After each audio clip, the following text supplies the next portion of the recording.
Então foram abertos os olhos de ambos e conheceram que estavam nus, pelo que coseram folhas de figueira e fizeram para si aventais.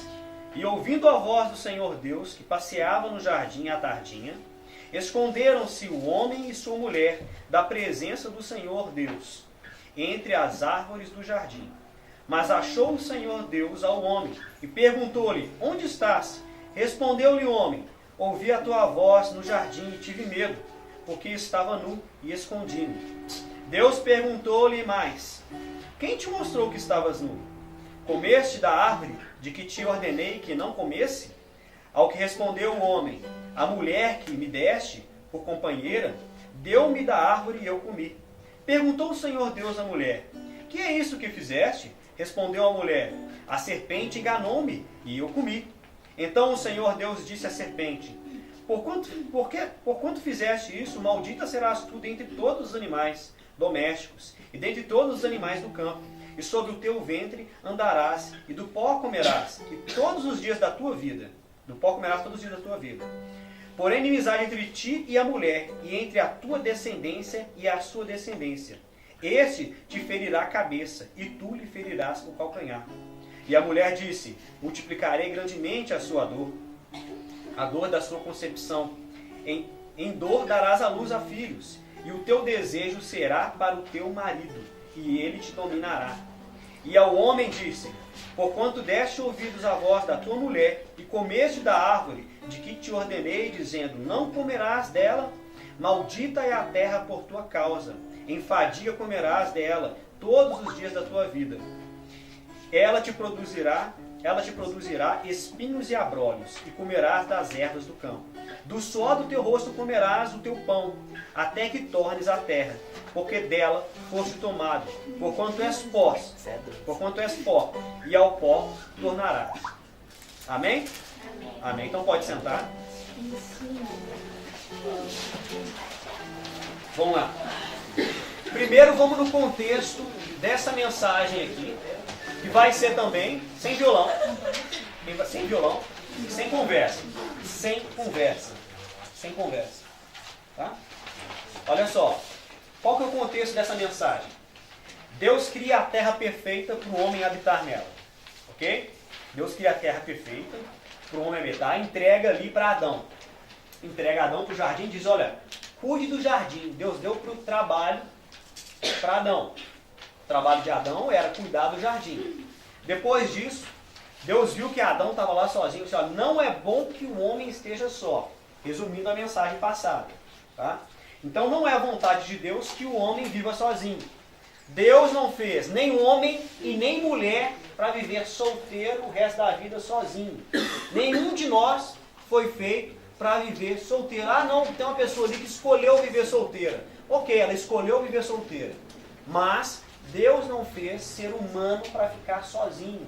E a ordem de multiplicar, para ter filhos, continuar enchendo a terra, ela não foi só para o passado, não. Ela continua até hoje. Nós temos que formar novas gerações. É interesse de Deus que haja novas gerações. Amém? Tá? Todo mundo colocar a Bíblia na sinuca, né? Deixa a Bíblia na sinuca. Então o que acontece? Deus deu uma ordem para o homem, que era para que o homem não comesse de uma das árvores. Então o jardim tinha assim milhões de árvores, né? Milhares de árvores. E só de uma delas não podia comer. Tinham duas árvores que eram especial. Essa árvore que ele não podia comer, que era a árvore do conhecimento do bem e do mal. Que a partir do momento que o homem comesse dela, ele teria conhecimento sobre o que é bem e sobre o que é mal. E a árvore da vida. Se o homem tivesse comido dessa árvore, ele teria vida eterna a partir do momento que ele comesse dessa árvore. Ele poderia viver para sempre. Então o que acontece? O homem escolhe comer da árvore que não podia, ao invés de ter ido comer da árvore da vida. Podia da vida eterna. Você tem noção disso? Só que o que acontece? A Bíblia fala que Jesus ele morreu da cruz para restaurar o nosso relacionamento com Deus. Então quando Jesus ele morre na cruz, a cruz de Cristo ela se transforma para nós como se fosse uma ponte, em que nós podemos passar por cima dela, para o abismo que foi criado do pecado, que separou o homem de Deus, lá no jardim, quando Adão comeu da fruta. Então Adão come da fruta e Deus expulsa ele do jardim e dá um castigo para cada um deles. Jesus, quando ele morre na cruz, ele restaura o relacionamento do homem com Deus, levando-nos de novo para dentro do jardim. Só que agora, a escolha não é se você quer comer da árvore ou não quer comer da árvore. Mas a questão é, se você quer voltar para dentro do jardim ou não quer voltar para dentro do jardim. Então você tem a opção de viver sua vida sem Deus, você pode viver a sua vida. Deus pode até te abençoar muito. Ele vai te dar o sol, vai te dar a chuva, ele vai te dar toda a condição para você viver. E você não precisa necessariamente servir a Deus, adorar a Deus, entregar a sua vida para Deus. O nome disso é livre-arbítrio. E por isso que a árvore precisava estar dentro do jardim. A árvore dentro do jardim era a condição de que o homem não servia, não obedecia a Deus, porque ele foi feito matematicamente para obedecer à vontade de Deus. Nós não fomos feitos matematicamente para obedecer a Deus. Nós somos feitos como seres independentes, livres, tá? Com, no nosso coração, um buraco imenso, que só é completado por Deus. Mas a escolha de ter esse complemento de Deus dentro de nós é nossa só. Então nós fazemos essa escolha. Então, enquanto o homem não tocasse naquela árvore, na árvore do conhecimento do bem e do mal, o homem estava dizendo para Deus o seguinte: não, eu escolho manter um relacionamento com Deus, eu escolho andar do lado de Deus, eu escolho fazer a vontade de Deus. Hoje, nós temos Jesus. A cruz de Cristo hoje, desde o momento que você acorda até na hora que você vai dormir, ela está presente na sua vida e na vida de todos os brasileiros, brasileiras, todos os cidadãos de todo mundo que conheceram e já ouviram falar a respeito da morte redentora de Jesus na cruz. Ela está lá para nós, para que nós possamos todo dia escolher ou não manter um relacionamento com Deus através da cruz de Cristo, que como uma ponte passa por cima do pecado que foi cometido lá no jardim e nos leva de novo a um local íntimo de cuidado e relacionamento com Deus, porque era isso que o jardim representava. Quando Deus fala para Adão, aí voltando lá para a pregação do sábado passado, que está na internet, se vocês quiserem ver, pode ir lá. Voltando para a pregação do sábado passado, é o seguinte, olha só, o seu relacionamento com Deus, o lugar que você se relaciona com Deus, hoje é onde? É o seu coração. O seu coração é o seu jardim. Então, quando Deus fala assim, olha, cuide do jardim, na verdade, Deus estava falando com ele assim, olha, cuide do lugar em que você se encontra com Deus. Em que lugar você se encontra com Deus? No seu coração. Cuide do seu coração, cuide da sua vida, cuide dos seus sentimentos, cuide da sua mente. São nesses lugares que você se encontra com Deus. Então, assim, o homem tinha a responsabilidade de fazer isso. Aí entra o conflito. Normalmente, irmãos, é o seguinte, se você estiver namorando e houver pecado entre você e a sua namorada, você pode ter certeza que você vai ter briga, que você vai ter confusão e que você vai ter discórdia. Tá? Toda vez, por isso assim, se você não tiver no momento, como eu falei na última pregação, olha só, e teve um momento na vida de Adão que Deus olhou para Adão e falou assim, olha, não é bom que o homem esteja só. Fale ele uma adjutora que lhe seja idônea. Aí ele fez Eva, entregou Eva para Adão. E, tipo assim, Deus, ele viu que em algum momento o homem precisava, mas teve um momento certo para isso. Então nós, para termos alguém do nosso lado, tem um momento certo. Se você não tem idade para casar, não é o momento certo ainda, porque o casamento foi feito para cá. O namoro foi feito como um preparativo para o casamento. Se você não vai se casar agora, você não tem que pensar em namorar. Não tem que pensar em namorar. Agora, por que é importante você saber e por que eu estou falando a respeito disso aqui agora? Eu estou falando disso para que você saiba, seja uma pessoa madura e tenha capacidade de entender o seu momento. E você possa evitar dores, porque um relacionamento fora do tempo, ele gera dificuldade. Aí qual o exemplo que eu dei? Olha só, Deus viu que Adão precisava naquele momento de Eva. E mesmo assim deu no que deu. Então tudo nós aqui vestidos de roupa, é para a gente estar pelado aqui. Sem pensar mal um do outro. Tá tranquilo aqui, peladão, tranquilo. Jogando assim aqui, peraí que eu vou ali no banheiro. Entendeu? Não, inocência. Inocência. Era para nós estarmos vivendo um estado de inocência. Inocência e plenitude. Sem necessidade de nada. Sem necessidade de nada. Eu não tenho, sabe que se sentar e pensar, não precisa de nada. É como se todo mundo fosse milionário.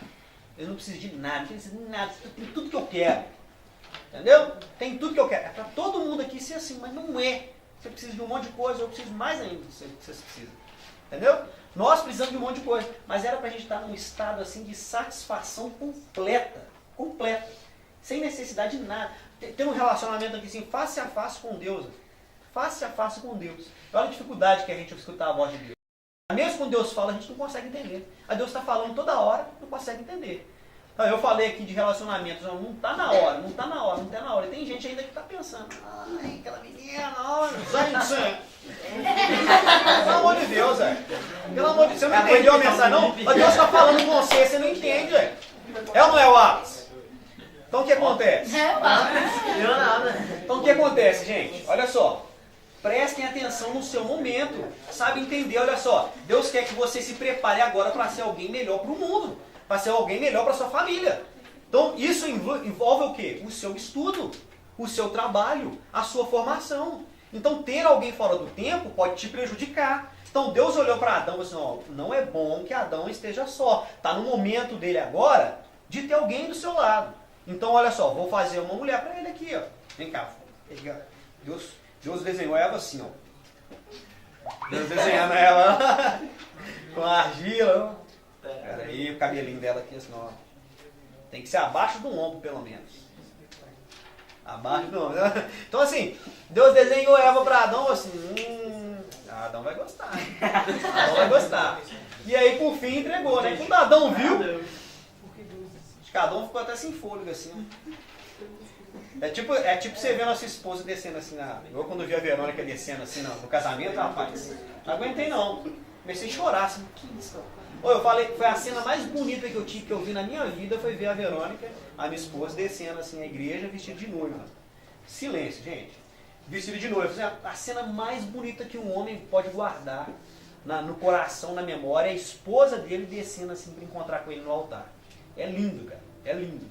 Então assim, qual que é a melhor opção para um homem? Tá? Porque principalmente o homem que lida com ele, quer as vontades, os hormônios falam fortes. Falam forte no corpo dele, né? Então você quer ficar com as meninas, você quer pegar as meninas, mas na verdade é o seguinte, isso aí só vai te acrescentar dores. Por quê? Porque a mulher que você tem que ter mesmo é aquela que vai descer ao altar. Aquela que você vai estar lá na frente, lá na igreja, lá esperando ela descer com o pai dela lá, barrigudo. Aí você vai lá, toma da mão dele, tá? Obrigado, viu? Até aqui foi bom. Obrigado, viu? Deixa que eu cuido agora. Entendeu? É essa mulher que você tem que ter. Então, se você ficar obedecendo às vontades da sua carne, você vai errar. Aí você vai ver gente que separa, gente que arruma confusão demais no relacionamento, gente que namora aí, que casa, não fica nem um ano casado. Por quê? Por causa desse tipo de situação. Porque não sabe lidar consigo mesmo e por causa também dessa precipitação. Casa por outros interesses, né? Então assim, nós temos que casar crendo que aquela pessoa que Deus te entregou é a pessoa de Deus para você. Amém? Isso aconteceu com Adão, mas mesmo assim, teve um percurso errado as coisas. Por quê? Porque o relacionamento é difícil. E foi assim que eu terminei mais ou menos a pregação da semana passada, falando que o relacionamento tem esses momentos de dificuldades. E por que os relacionamentos têm esse momento de dificuldade? Porque nós somos complicados. Nós temos qualidades e temos defeitos. E muitas das nossas qualidades e defeitos advêm da nossa personalidade. Do nosso temperamento e da nossa cultura, da nossa família. A forma com que você foi criado. Então assim, cada um foi criado de uma forma diferente. Então quando você traz duas pessoas para dentro de um relacionamento, com uma cultura familiar diferente da do outro, é natural que hajam choques, que hajam conflitos. Como é que a gente faz para evitar esses conflitos? Tá? Você não tem que achar que o casamento foi feito para ser perfeito, não. Outro dia, a gente estava conversando com um casal a respeito de relacionamento, e uma das partes, né, um dos dois falou assim, não, porque eu não admito o casamento assim, porque o casamento da minha mãe é perfeito, que não sei o que é isso. Não existe casamento perfeito. Você que está assistindo aí pela internet, não existe casamento perfeito.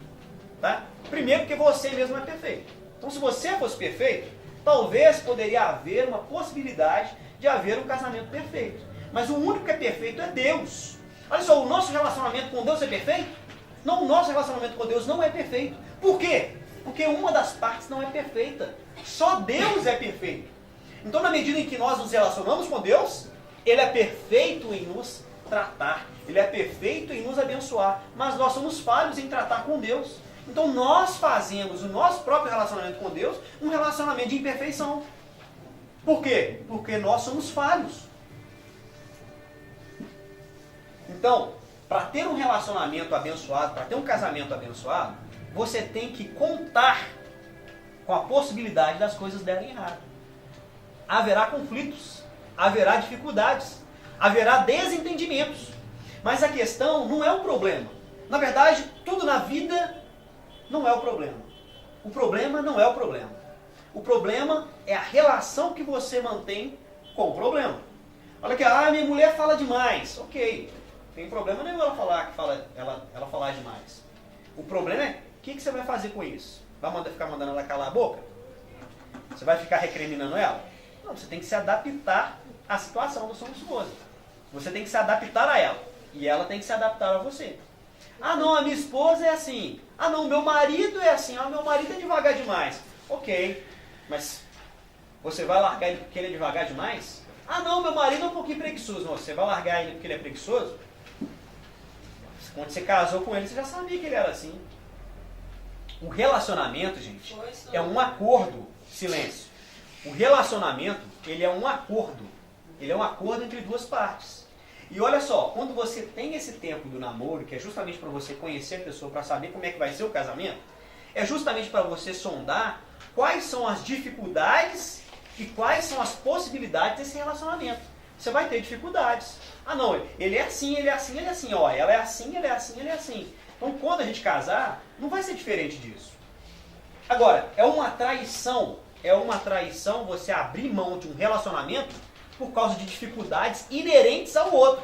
Alguma coisa que é daquela pessoa, isso é uma característica dela. Olha aqui, o cara é colérico, é sanguíneo, ele é fleumático. Olha como é que o fleumático é. O fleumático é inseguro. Vamos supor que o fleumático seja inseguro.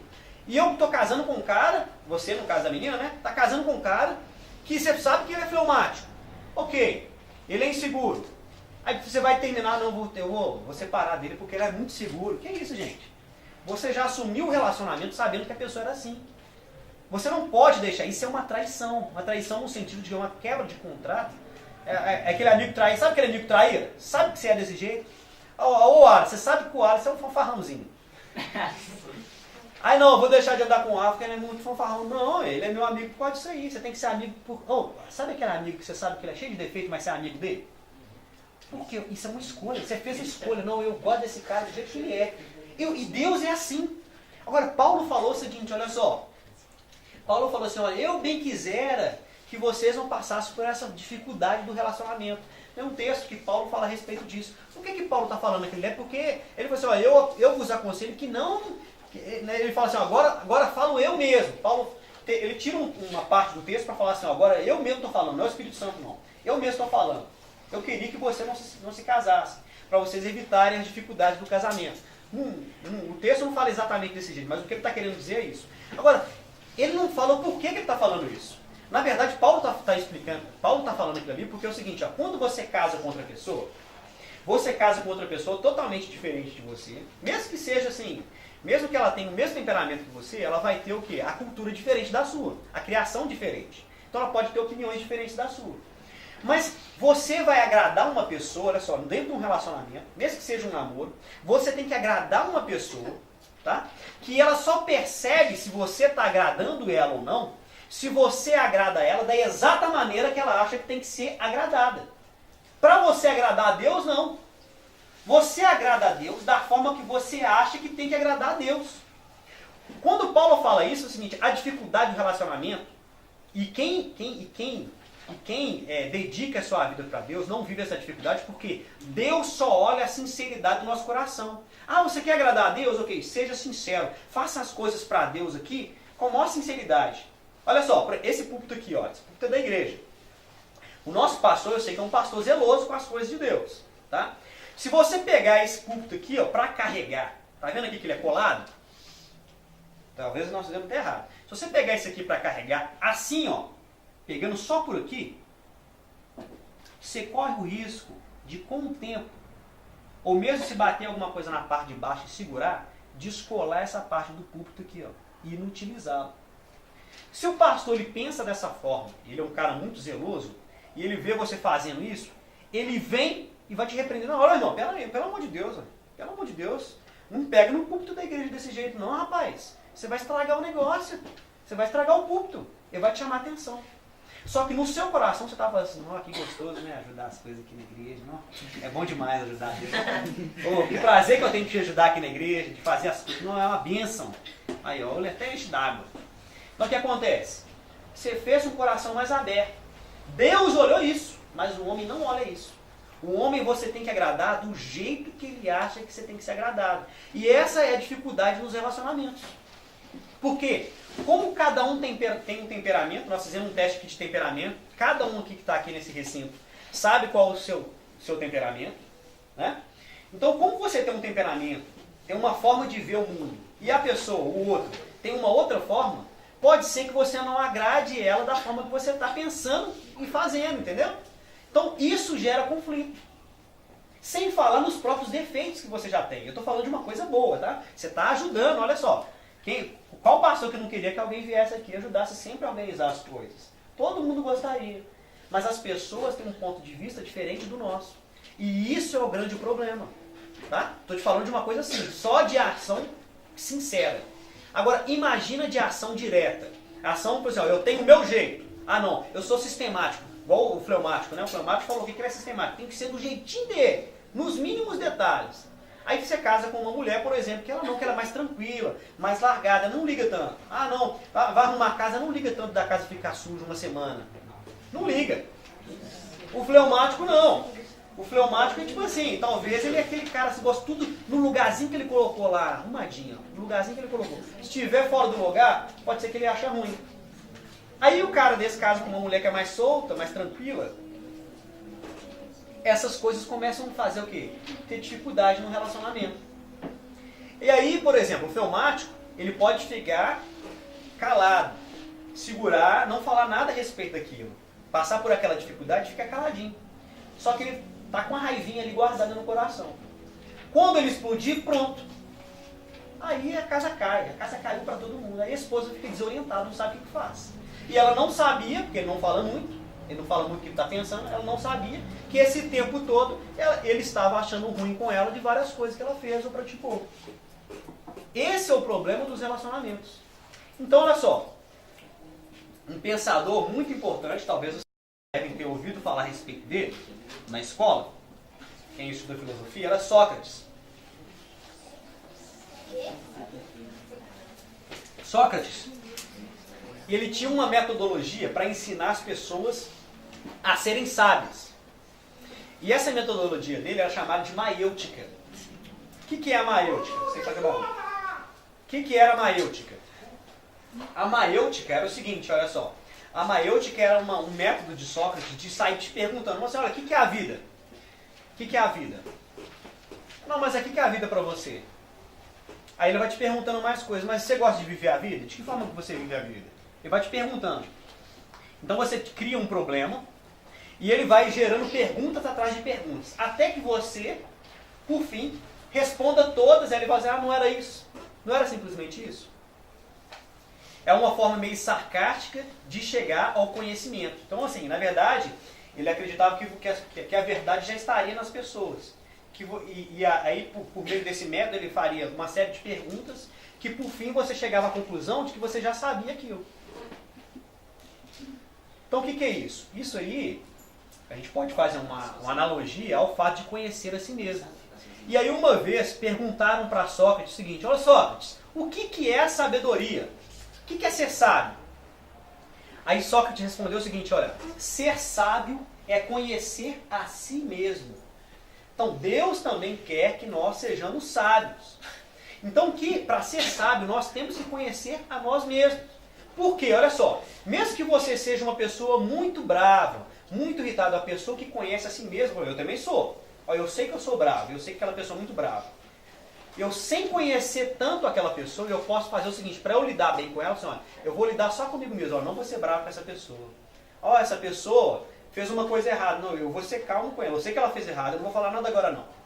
Vou deixar ela aí, vou ser sábio, vou ser cauteloso com ela, vou agradar ela, vou ser amigo dela. A pessoa que conhece a si mesmo, ela sabe lidar nas situações da forma correta. Então por que nós trouxemos hoje os temperamentos para vocês poderem fazer a análise? Porque se você souber como é o seu próprio temperamento, você tem mais chance de lidar com o temperamento do outro. Mas é melhor ainda quando você sabe o temperamento do outro também. Entendeu? Por isso eu quis saber o de vocês. Então, saiba quem você é. Estude a respeito de você mesmo. Reflita sobre as suas próprias ações. Reflita sobre os seus pensamentos, sobre as suas vontades, sobre as suas dificuldades. Quando você tiver uma ideia fixa, reflita a respeito dela mesmo. Quando você tiver uma ideia sobre alguma outra pessoa, sobre alguma coisa de prática ou não, se tem que ser feita ou não tem que ou não tem que ser feita, pense duas vezes a respeito, ou eu estou certo disso? Duvide de si mesmo. Ou eu estou certo disso? Essa é uma atitude correta? Olha, o outro vai gostar dessa atitude minha? Essa atitude é correta? Se todos nós pudermos pensar e raciocinar a respeito de nós mesmos, nós temos mais chance de ter sucesso no nosso relacionamento com o outro.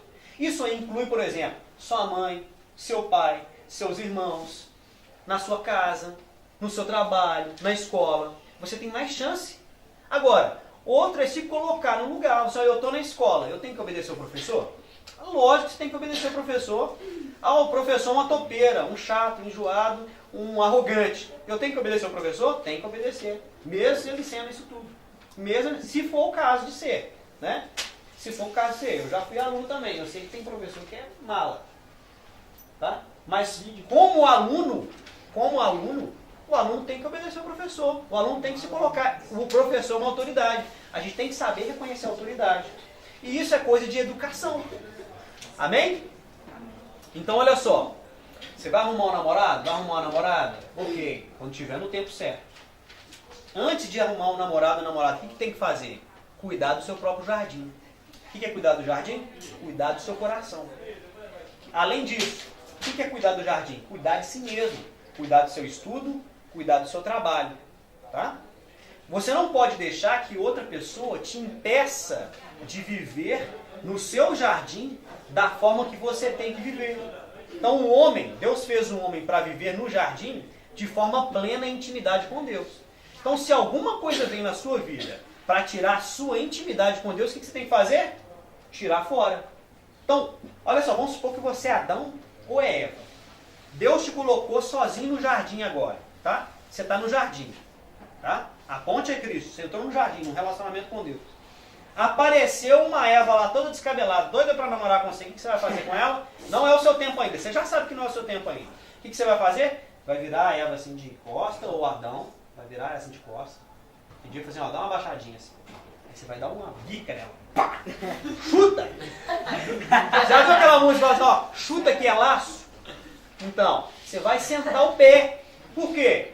Você não pode deixar nada te tirar do jardim. Nada pode tirar do jardim. Dá uma bica. Tá?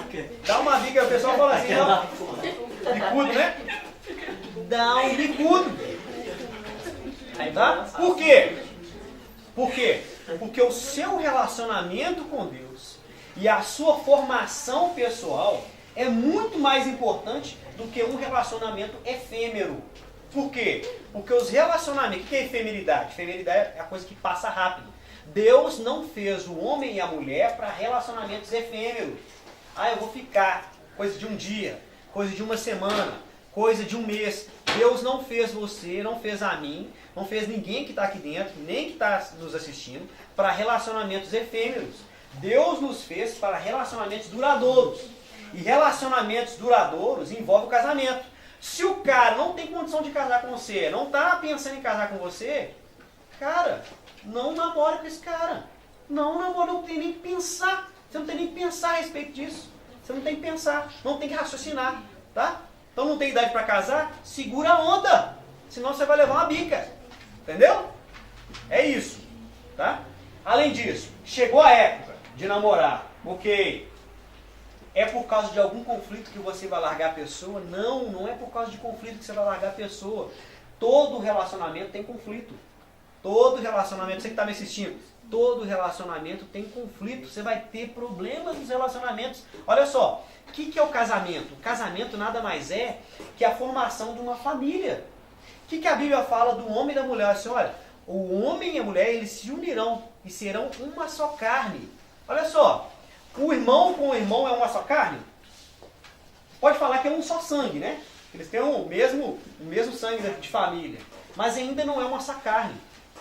Eu entendo, por meio desse texto, que o relacionamento entre um homem e uma mulher é um relacionamento muito mais profundo que de um irmão com outro irmão. Se um irmão, você briga com seu irmão? Para pra pensar, você briga com seu irmão? Briga? Você briga com sua irmã? Fala a verdade. Briga? Fala, eu brigo. Fala, fleumática. Tem que falar. Briga não, bate. Não briga? Briga? Briga com sua irmã? Você briga com seu irmão? Não briga? Ok. Ó, silêncio agora. Então todo mundo briga com o irmão. Você briga com seu irmão? Então. Olha só, escuta, olha só. Escuta. Olha aqui. O seu irmão, raciocina comigo aqui, olha. O seu irmão, depois você pode até ficar com raiva dele. Tá? Você pode até ficar com raiva dele. É normal você ficar com raiva da pessoa. Tá? O seu irmão. Olha só, silêncio. O seu irmão, você briga com ele, fica com raiva dele depois. Rasga lá, até sangra. Teve uma vez que eu briguei com meu irmão, novinho, ele me segurou por trás, assim, ele é mais velho que eu, mais forte, né?